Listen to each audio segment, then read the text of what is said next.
નમસ્કાર. ક્યારેય વિચાર્યું છે કે રંગો અને આકારોની એક આખી જાદુઈ દુનિયા કેવી રીતે બનાવી શકાય? તો ચાલો આજે આપણે એ જ રહસ્યને ખોલીએ. આપણે બનાવીશું એક ક્લાસિક વૈજ્ઞાનિક રમકડું, કેલિડોસ્કોપ. તૈયાર થઈ જાઓ વિજ્ઞાન અને કળાના આ અદ્ભુત સંગમમાં ડૂબકી મારવા.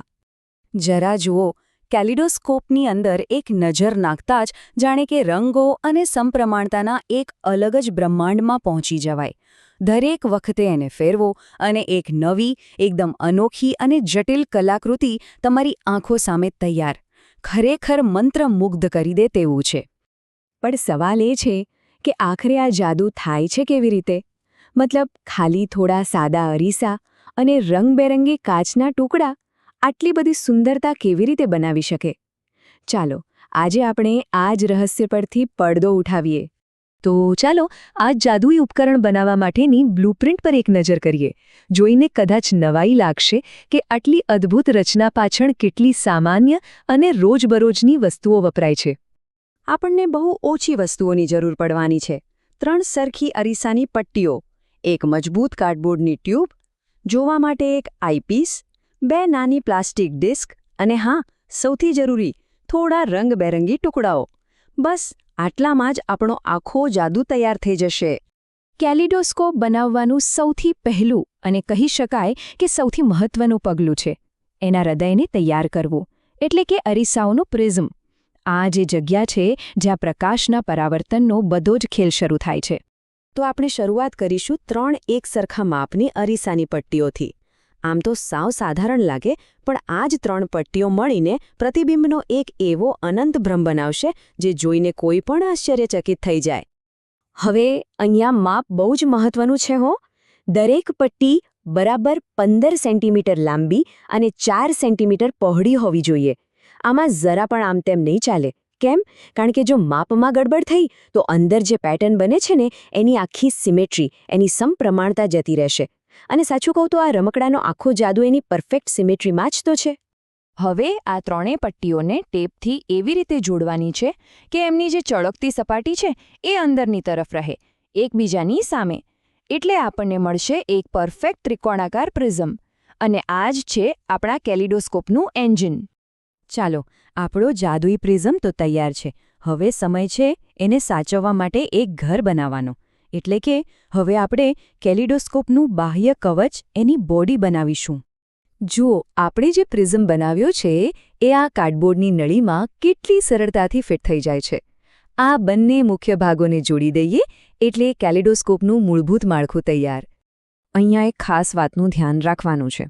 આપણી જે ટ્યુબ છે ને એ પ્રિઝમ કરતાં સહેજ જરાક લાંબી હોવી જોઈએ. હવે એમ થશે કે આવું કેમ?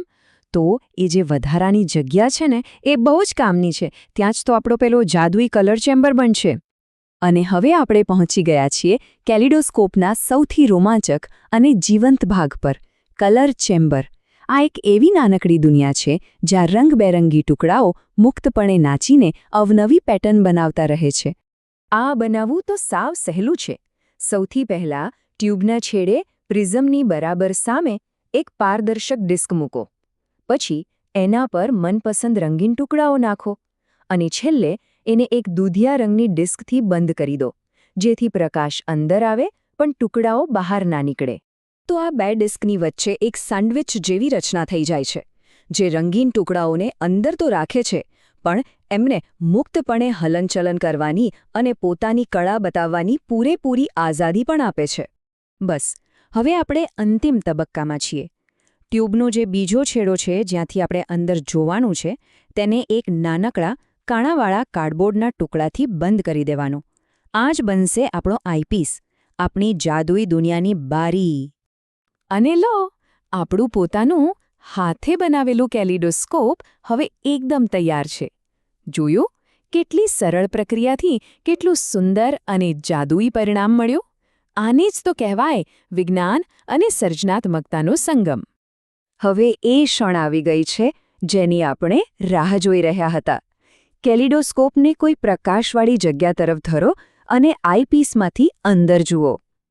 એક ક્ષણ માટે શ્વાસ રોકી લેજો, કારણ કે જે દેખાવાનું છે તે ખરેખર અકલ્પનીય છે.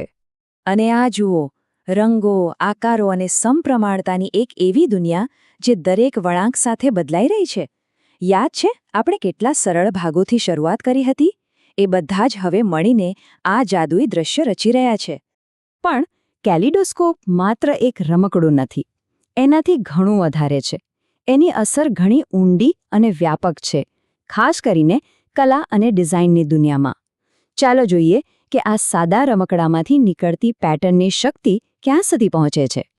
કેલિડોસ્કોપમાંથી જે અવનવી અને અજોડ ડિઝાઇનો બને છે ને, એણે સદીઓથી ચિત્રકારો, ફેશન ડિઝાઇનરો અને આર્કિટેક્ટ્સને પણ પ્રેરણા આપી છે. કપડાની પ્રિન્ટથી લઈને મોટી મોટી ઇમારતોની ડિઝાઇન સુધી એની છાપ આપણને બધે જ જોવા મળે છે. આ વાક્ય કેલિડોસ્કોપની સુંદરતાને બરાબર સમજાવે છે. દરેક ક્ષણ, દરેક વળાંક એકદમ અનોખો છે. જે પેટર્ન એકવાર જોવા મળી તે આ બ્રહ્માંડમાં ફરી ક્યારેય એવી ને એવી નહીં બને. એ ક્ષણિક છે અને છતાં અનંત પણ છે. અને આ આપણને એક મોટા પ્રશ્ન પર વિચાર કરવા મજબૂર કરે છે. જો સાદા અરીસા, થોડા રંગીન ટુકડા અને પ્રકાશ મળીને આટલું સુંદર સર્જન કરી શકે, તો જરા કલ્પના કરો કે વિજ્ઞાન, ટેકનોલોજી અને કલાના સંગમથી ભવિષ્યમાં હજુ કેટલી અદ્ભુત અને અકલ્પનીય શક્યતાઓ છુપાયેલી હશે.